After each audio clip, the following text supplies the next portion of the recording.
नमस्कार, मैं श्याम नंदन कुमार आपका एसएन की क्लासेज में स्वागत करता हूं। हम लोग पढ़ रहे हैं भारत की राज्य व्यवस्था, उसके अंतर्गत देख रहे हैं भारत का संवैधानिक विकास और यह 10वां लेक्चर है। चलिए तो हम शुरू करते हैं अपने आज के टॉपिक से। उससे पहले एक क्वेश्चन को सॉल्व करते हैं जो प्रीवियस ईयर एग्जाम में पूछे गए हैं। यूपी यूडीए प्री 2002 में यह क्वेश्चन पूछा गया है। निम्नलिखित में से किस अधिनियम के अंतर्गत भारतीय विधान परिषद को बजट पे बहस करने की शक्ति प्राप्त हुई? भारतीय विधान परिषद को बजट पे बहस करने की शक्ति जो प्राप्त हुई किस अधिनियम के अंतर्गत या एक्ट के अंतर्गत प्राप्त हुआ? हम देखते हैं भारत परिषद अधिनियम 1861, भारतीय परिषद अधिनियम 1892, भारतीय परिषद अधिनियम 1909, भारत शासन अधिनियम 1919। हमारा करेक्ट आंसर है भारतीय परिषद अधिनियम 1892। चलिए हम अपने टॉपिक देखते हैं। आज हम पढ़ने वाले हैं 1909 का भारत परिषद अधिनियम। इसे जो है आप ऐसे भी बोल सकते हैं भारत परिषद अधिनियम 1909। इसे मार्ले मिंटो सुधार के नाम से भी जाना जाता है क्योंकि उस समय भारत सचिव कौन थे? लॉर्ड मार्ले। और भारत में वायसराय कौन थे? Lord Minto. इन्हीं के नाम पर इस जो अधिनियम है इसका नाम रख दिया गया मार्ले मिंटो अधिनियम भी बोल सकते हैं, मार्ले मिंटो सुधार भी कहा जाता है इसे। देखते हैं इसकी मुख्य विशेषता क्या क्या थी, इसमें क्या क्या प्रावधान किए गए थे। इसमें केंद्रीय और प्रांतीय विधान परिषदों के आकार में वृद्धि किया गया था। हम देख रहे हैं कि प्रीवियस वाले एक्ट में भी देखा था कि धीरे धीरे क्या कर रहे हैं कि केंद्रीय विधान परिषद और प्रांतीय विधान परिषदों में संख्या जो है धीरे धीरे बढ़ाई जा रही थी। और यहाँ देखते हैं कि यहाँ जो है क्या कर दिया गया, 60 तक हो गई। यहाँ पर केंद्रीय विधान परिषद में संख्या कितनी कर दी गई? 60 कर दी गई। 16 से पहले जो था 16 था, अब उसमें क्या कर दिया गया? 60 हो गई। अब 60 कौन से सदस्यों की संख्या? अतिरिक्त सदस्यों की संख्या। अगर टोटल सदस्यों की संख्या देखें तो वो हो जाती है 69।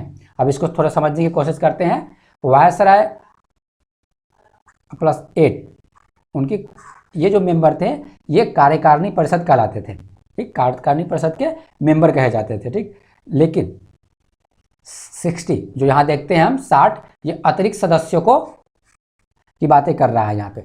तो ऑलरेडी वहाँ जो आप देखें तो 9 तो मेंबर ऑलरेडी उसमें थे उनके कार्यकारिणी परिषद। ठीक है ना, इन्हें पदेन सदस्य भी बोला जाता था। ठीक, जो यहाँ अतिरिक्त सदस्यों की वृद्धि की बात कर रहे हैं वो किसकी बातें कर रहे हैं? वह 60, यहाँ 16 से 60 सदस्यों की जो वृद्धि हुई है वो किसकी, कौन सी वृद्धि हुई है? वो अतिरिक्त सदस्यों की वृद्धि हुई है, ना कि जो कार्यकारिणी परिषद है। कार्यकारिणी परिषद में कौन है? 8 सदस्य है।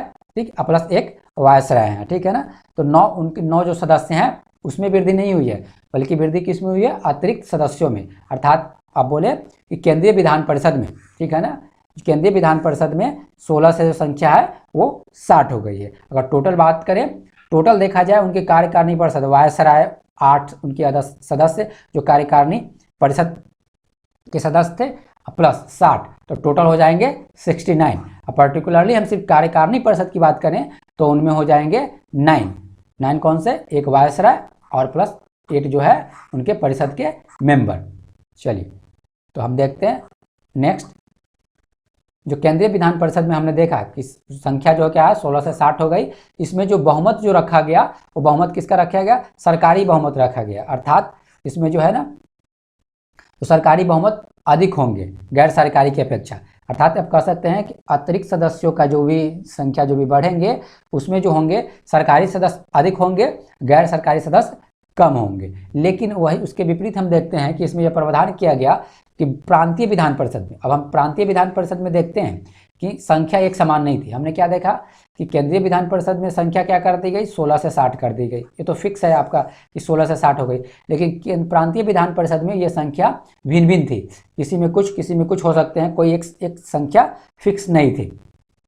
ठीक, यहाँ पे एक प्रावधान कर दिया गया कि यह अनुमति दे दी गई, समझे, कि गैर सरकारी सदस्यों के, ठीक, गैर सरकारी सदस्यों के की बहुमत की अनुमति दे दी गई। अर्थात आप यूँ बोल सकते हैं कि संख्या में वृद्धि हुई है, प्रांतीय विधान परिषद में संख्या में तो वृद्धि की ही गई थी, लेकिन यह उनके साथ एक और छूट दे दी गई कि वो चाहें तो सरकारी सदस्य की संख्या कम होगी, गैर सरकारी सदस्यों की अतिरिक्त जो गैर सरकारी सदस्य होंगे उनकी संख्या वो बढ़ा सकते हैं। ठीक है ना, तो गैर अतिरिक्त सदस्यों की संख्या यहाँ बढ़ाकर रख सकते हैं, सरकारी सदस्य कुछ कम रह सकते हैं यहाँ पे। ठीक है ना, तो ये कहाँ पे प्रावधान है? यह प्रांतीय विधान परिषद में उनको ये छूट दी गई, लेकिन केंद्रीय विधान परिषद में अतिरिक्त जो सदस्य होंगे, ठीक, जो 60 सदस्य की बात की जा रही है, उसमें जो है ना सरकारी सदस्य जो होंगे वह बहुमत में होंगे, गैर सरकारी सदस्य जो होंगे वो बहुमत में नहीं होंगे।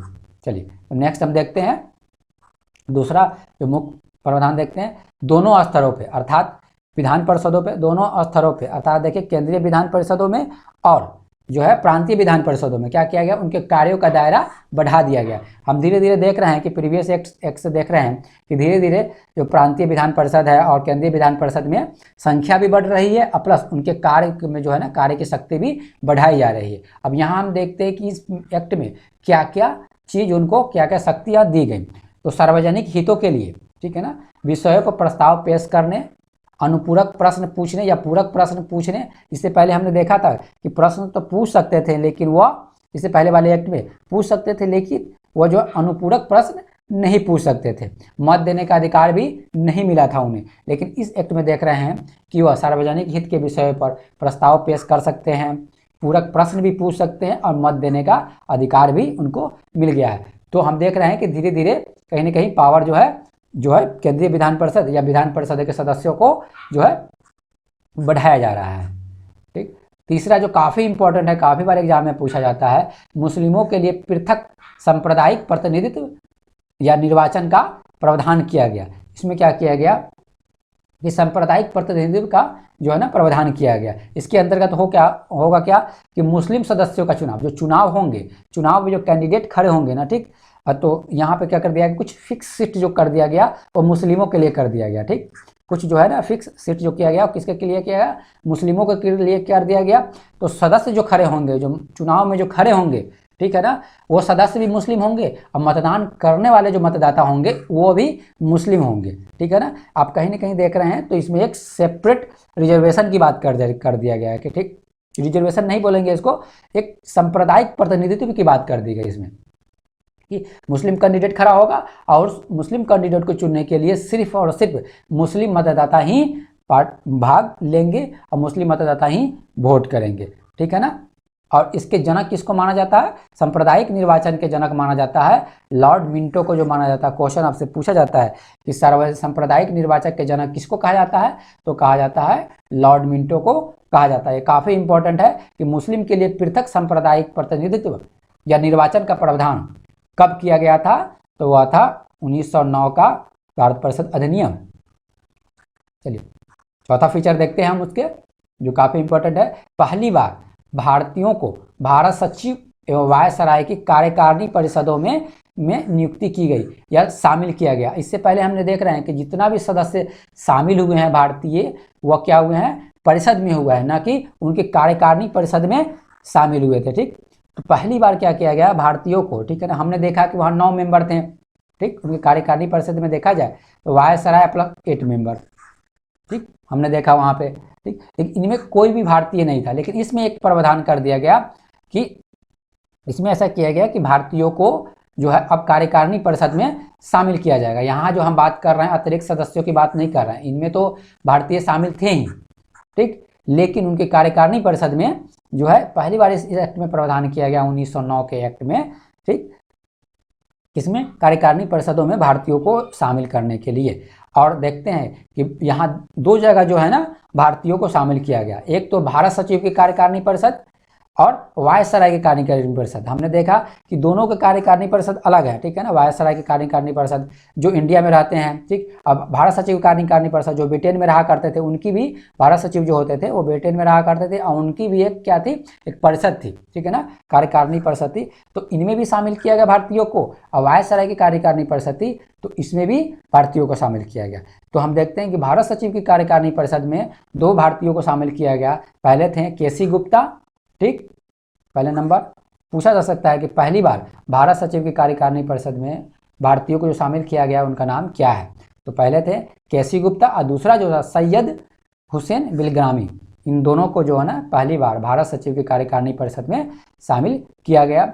और इंडिया में देखते हैं वायसराय की कार्यकारिणी परिषद में सत्येंद्र प्रसाद सिन्हा को जो है शामिल किया गया था वायसराय की कार्यकारिणी परिषद में। चलिए तो मिलते हैं नेक्स्ट वीडियो में। अपना ख्याल रखें, कोविड से बच के रहें। धन्यवाद।